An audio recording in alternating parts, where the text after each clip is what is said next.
Red big TV digital exclusive breaking news చూస్తూ ఉన్నాము. నిజామాబాద్ లో దారుణం చోటు చేసుకుంది. ఓన్లీ అనుమానం కారణంగానే ఒక భార్యను భర్త అతి దారుణంగా చంపేశారు. ఈ మధ్య కాలంలో మనం చూస్తున్నాము, అనుమానంతో గురి చేస్తున్నటువంటి సందర్భాలు ఎన్నో కనిపిస్తూ ఉన్నాయి. అనుమానంతో మర్డర్ చేస్తున్నటువంటి సందర్భాలు. సో ప్రెసెంట్ దానికి సంబంధించినటువంటి బ్రేకింగ్ మనం చూస్తోంది. నిజామాబాద్ కి సంబంధించి నిజామాబాద్ లో అతి దారుణంగా మనకు కనిపిస్తోంది. స్క్రీన్ మీద చూస్తూ ఉన్నాం మనము. కామారెడ్డి జిల్లా విఠల్వాడి తండాలో అనుమానం దారుణం చోటు చేసుకుంది.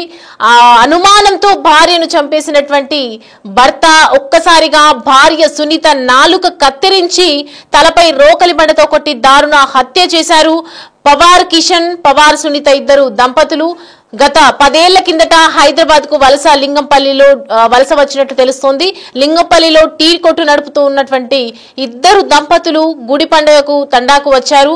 అండ్ దంపతుల మధ్య గత కొద్ది రోజులుగా వివాదం జరుగుతోంది. భార్యపై కిషన్ మీద అనేక రకాల అనుమానాలు అయితే వెలువెత్తుతూ ఉన్నటువంటి నేపథ్యంలో తరచుగా వాళ్ళిద్దరూ గొడవ పడుతూనే ఉన్నారు. ఒకవైపు బిజినెస్ చేస్తూ ఉన్నప్పటికీ కూడా కలిసికట్టుగా, మరోవైపు ఇలా కంటిన్యూస్ గా గొడవలు పడుతున్నటువంటి నేపథ్యంలో దీనికి సంబంధించి ప్రజెంట్ ఒక రోజు ఇలాగే చాలా గొడవ జరిగింది. దాని తర్వాత కత్తెరతో నాలుక కట్ చేసి వెంటనే మధ్యమత్తులో ఆమెతో గొడవపడి తాగొచ్చేసి ఇంటికి తాగొచ్చిన తర్వాత మధ్యమత్తులో కంటిన్యూస్ గా భార్య సునీతతో గొడవపడి ఆ గొడవలో నాలుకతో పూర్తిగా కత్తెరతో నాలుకని కట్ చేసి ఆ తర్వాత రోకలి బండతో తలపై కొట్టినటువంటి కిషన్ బాధితురాలి కేకలు ఒక్కసారిగా వినిపించేసరికి స్థానికులందరూ కూడా కాపాడేందుకు ప్రయత్నం చేసినప్పటికీ కూడా వాళ్ళ చేతుల మీద లేకుండా అయిపోయింది.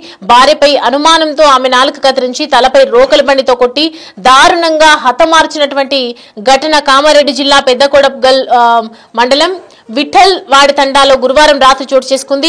ఇటు స్థానికులు, పోలీసులు తెలిపినటువంటి వివరాల ప్రకారం అయితే తండాకు చెందినటువంటి పవార్ కిషాన్, పవార్ సునీతకు 10 ఏళ్ల క్రితం తమిద్దరు పిల్లలు తీసుకుని హైదరాబాద్ కు వెళ్లారు. ఆ తర్వాత ప్రస్తుతం లింగంపల్లి ప్రాంతంలో టీ కొట్టు పెట్టుకుని జీవనం సాగిస్తూ ఉన్నారు. తండాలో గుడి పండుగ ఉండటంతో ఇటు 5 రోజుల కింద దంపతులు రావటం జరిగింది. ఆ తర్వాత కొద్ది రోజులుగా భార్యపై అనుమానం పెంచుకున్నటువంటి కిషన్ గురువారం రాత్రి ఆమెతో గొడవపడి కత్తెరతో నాలుగు కత్తిరించారు. అనంతరం రోకలి బండతో తలపై కొట్టాడు. బాధితురాలి కేకలు విని కాపాడేందుకు ఇంటి తలుపు పగలగొట్టి ఇరుగు పొరుగు లోనికి రాగా వారిపైన కిషన్ దాడి చేసి గాయపరిచాడు. ఎట్లకేలకు మనం చూసుకుంటే కనుక అతడిని బంధించి కవితను ఆసుపత్రికి తరలించే సమయంలో మార్గ మధ్యలోనే ఆమె మృతి చెందడం జరిగింది. పూర్తిగా అన్న జాదవ్ పూల్ సింగ్ ఫిర్యాదు మేరకు కేసు నమోదు చేసుకుని దర్యాప్తు చేస్తున్నట్లు పోలీసులు తెలిపారు. దీనికి సంబంధించి అసలు ఎందుకు వీళ్ళిద్దరి మధ్య అంత వివాదం జరుగుతోంది, అనుమానం ఎందుకని తలెత్తుతోంది అనే వివరాలకు సంబంధించి పూర్తి దర్యాప్తు అయితే కొనసాగుతోంది. గత కొంతకాలంగా మనం చూస్తున్నాము, భార్య భర్తని, భర్త భార్యని ఇలా అనుమానం పేరిటనో అక్రమ సంబంధం పేరిటనో చంపుకుంటూ పోతూ ఉన్నారు. కంటిన్యూస్ గా ఒకవైపు చట్టం శిక్షిస్తున్నప్పటికీ కూడా మరోవైపు మద్యం మత్తులో చేస్తున్నారా, ఏ మత్తులో చేస్తున్నారో తెలియట్లేదు. కానీ ప్రస్తుతం ఈ ఘటన మాత్రం అందరినీ కలిసివేస్తున్నటువంటి ఘటన అని చెప్పుకోవచ్చు. ఎందుకంటే కత్తెరతో నాలుకను కట్ చేసిన టైంలో విజువల్స్ మనం చూడొచ్చు. తను ఎంత అవస్థ పడుతోంది, తను లేవలేని స్థితిలో మొత్తం రక్తం అంతా కారిపోయి రోకల్ బండ తలతో కొట్టేసి అలాగే పూర్తిగా నాలుకను కత్తిరించినటువంటి టైంలో ఎక్కువగా రక్తస్రావం కూడా జరుగుతున్నటువంటి పరిస్థితి మనకు కనిపిస్తోంది. కొట్టుమిట్టాడుతుంది ప్రాణాల కోసం. సో ఇలాంటి ఘటనలు ఎందుకు జరుగుతున్నాయి, అసలు ఏ విధంగా జరిగింది, గల పూర్తి డీటెయిల్స్ మా ప్రతినిధి రాజేష్ మనకి అందుబాటులో ఉన్నారు. రాజేష్, రైట్ నో చూస్తున్నాము 10 ఏళ్ల నుంచి వాళ్ళిద్దరూ పెళ్లి చేసుకుని 10 ఏళ్ళు అవుతున్నా కూడా ఇప్పుడు ఎందుకు అనుమానం వ్యక్తం అవుతుంది, వాళ్ళకి ఎవరైనా పిల్లలు ఉన్నారా, అసలు అక్కడ పరిస్థితి ఏంటి, ప్రజెంట్ దీనికి సంబంధించి పోలీసులు ఏం చెప్తూ ఉన్నారు, స్థానికులు ఏం చెప్తూ ఉన్నారు? విషాదం చోటు చేసుకుంది. ఏదైతే హైదరాబాద్ లో చాలా రోజులుగా నివాసం ఉంటున్న కిషన్, సవిత ఎవరైతే ఉన్నారో వాళ్ళ సొంత గ్రామానికి రావడం జరిగింది. ఈ కోర్టులో ఏదైతే భార్య భర్తల మధ్య జరిగిన అనుమానం ఏదైతే తలెత్తిందో ఈ వివాదంలో భార్యని హత్య చేయడం జరిగింది. 25 సంవత్సరాల క్రితం పవర్ సవిత అలాగే కిషన్ ఇద్దరు కూడా వివాహం చేసుకున్నారు. చాలా కాలంగా కూడా హైదరాబాద్ లో నివాసం ఉంటున్నారు. కొన్ని సంవత్సరాలుగా హైదరాబాద్ లో లింగంపల్లి ప్రాంతంలో చాయ్ కొట్టు నడిపించుకుంటూ జీవనం సాగిస్తున్నారు. ఈ నేపథ్యంలోనే ఇటీవల పండుగలు లేకపోతే ఏదైనా కార్యక్రమం ఉన్నప్పుడు ఏదైతే వాళ్ళ సొంత ఊరైన విఠల్వాడి గ్రామానికి వస్తూ ఉంటారు. ఈ నేపథ్యంలోనే భార్యపై అనుమానం పెంచుకున్న కిషన్ ఎవరైతున్నారో మధ్యలో భార్యని కిరాతకంగా చంపడం జరిగింది. దీంతో గ్రామస్తులు ఎవరైతే నిందితుడిని పట్టుకొని చిత్కబారడం జరిగింది, పోలీసులకు అప్పగించడం జరిగింది. కానీ విట్టలవాడి గ్రామానికి సంబంధించిన ఈ ఘటన ఒక్కసారిగా అందరికి కలిసివేసింది, కలకల రేపిందని చెప్పుకోవచ్చు. ఒక అనుమానంతో భార్యపై చిత్కబారడం జరిగింది. దీంతో అతి కిరాతకంగా చంపడంతో ఒక్కసారిగా గ్రామంలో కలకలం రేపింది. చాలా రోజులుగా ఏదైతే లింగంపల్లి, హైదరాబాద్ లోని లింగంపల్లి చాయ్ కొట్టు నడిపించుకుంటూ జీవనం సాగిస్తున్నారు. వీరిద్దరు కూడా చాలా సంవత్సరాలుగా బాగానే ఉన్నప్పటికీ కేవలం అనుమాన నేపథ్యంతోనే ఈ హత్య జరిగినట్టుగా తెలుస్తుంది. అయితే ప్రస్తుతం అంటే వాళ్ళకి సంబంధించినటువంటి ప్రస్తుతం వాళ్ళ పేరెంట్స్ కానివ్వచ్చు, తల్లిదండ్రులు కానివ్వచ్చు, వాళ్ళకి సంబంధించినటువంటి వాళ్ళు ఎవరైనా రియాక్ట్ అవుతూ ఉన్నారా దీనికి సంబంధించి? అంటే ఇప్పటి వరకు ఆ జరిగిన ఘటనకు సంబంధించి ఇదే పండుగ నేపథ్యంలో, దీపావళి పండుగ వచ్చింది కాబట్టి పండుగ నేపథ్యంలో హైదరాబాద్ లింగంపల్లిలో తాయికొట్టు నడిపించుకుంటున్న దంపతులు కూడా ఇక్కడ ఏదైతే విట్టలవాడి గ్రామానికి రావడం జరిగింది. అక్కడ కుటుంబ సభ్యులు కూడా ఉంటారు కాబట్టి ఈ నేపథ్యంలోనే అక్కడ రోజు మద్యం సేవించి గొడవ చేసేవాడు. కానీ సొంత గ్రామానికి వచ్చిన తర్వాత కూడా సేమ్ అదే మద్యం తాగి తీవ్ర గొడవ చేయడంతో అక్కడ ఇద్దరి మధ్య జరిగిన గొడవలో తనని అతి కిరాతకంగా చంపడం జరిగింది. దీంతో గ్రామస్తులు కావచ్చు, కుటుంబ సభ్యులు కావచ్చు తను పట్టుకుని చిత్కబారడం జరిగింది, పోలీసులకు అప్పగించారు. అక్కడే తీవ్రంగా ఇబ్బంది పడి నరకయాతన పడి చివరికి భార్య సవిత చనిపోవడం జరిగింది. దీంతో అక్కడ గ్రామస్తులు చాలాసేపు కాపాడినప్పటికీ గ్రామం అంతా కూడా అంటే పల్లెటూరు ప్రాంతం కాబట్టి అక్కడి నుంచి సిటీకి రావాలంటే కూడా తీవ్ర ఇబ్బందులు ఎదుర్కొనే నేపథ్యంలో కాపాడే ప్రయత్నం చేసినప్పుడు కూడా చివరికి ఆసుపత్రికి వచ్చేవరకు సవిత చనిపోవడం జరిగింది. దీంతో గ్రామస్తులు ఆగ్రహం వ్యక్తం చేశారు.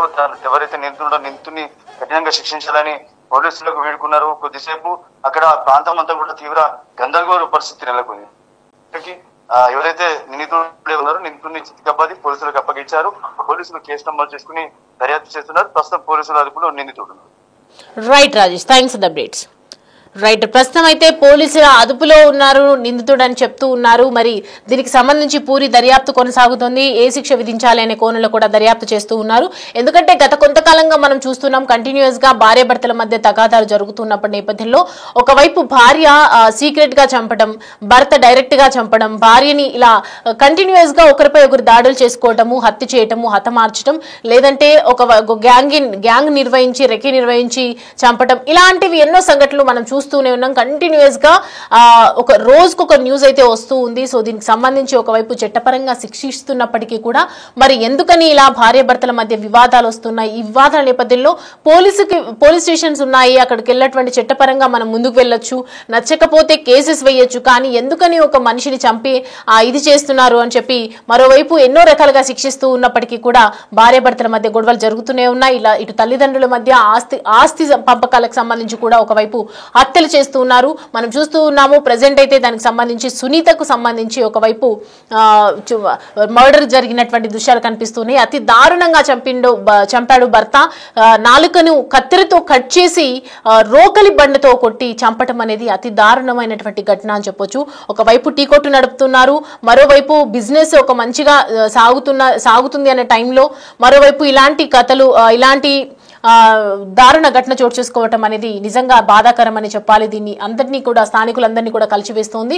వాళ్ళ ఏదైతే సునీత వాళ్ళ అన్నయ్య బ్రదర్ ఇచ్చినటువంటి ఫిర్యాదు మేరకు ఒకవైపు పోలీసులు అయితే అదుపులోకి తీసుకోవడం జరిగింది. దీనికి సంబంధించి పూర్తి డీటెయిల్స్ ఇంకా తెలియాల్సి ఉంది.